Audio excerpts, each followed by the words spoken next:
આ તરફ નડિયાદમાં સામાન્ય વરસાદમાં જ જળબંબાકારની સ્થિતિ સર્જાઈ હતી। કરોડો રૂપિયાના ખર્ચે થયેલી પ્રી મોન્સૂન કામગીરી સામે અનેક સવાલો ઉઠી રહ્યા છે। શહેરના નીચાણવાળા વિસ્તારો, નાળાઓ અને સોસાયટીઓમાં પાણી ભરાઈ ગયા હતા, જેને કારણે સ્થાનિકોને ભારે હાલાકીનો સામનો કરવાનો વારો આવ્યો હતો।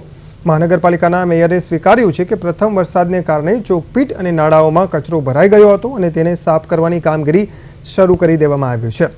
સાથે જ શહેરમાં ચાલી રહેલા રોડ રસ્તાના કામોને કારણે પણ પાણી ભરાવાની સમસ્યા વધી હોવાનું તેમણે જણાવ્યું।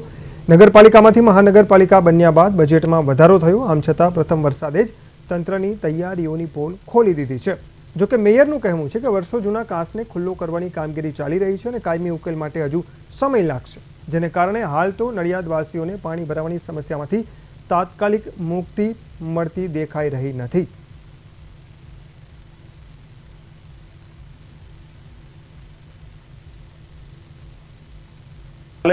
જે સાંજે વાકોરણ સાથે જે વરસાદ થયો અને એમાં જે નાળામાં પાણી ભરાયું કે અમુક સોસાયટીમાં, તો અમે રાત્રે જ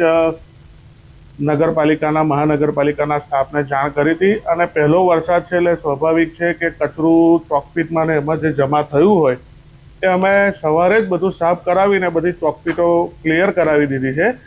અને જે કોઈ રસ્તાના બીજા જે કામ ચાલુ છે ને એના લીધે જે થયું છે એની પણ અમે જાણકારી આપી છે કે લોકોને અવર જવર માટે રસ્તો જેટલો જલ્દી બને એટલો ખુલ્લો થાય એનો અમારો પૂરેપૂરો પ્રયત્ન છે।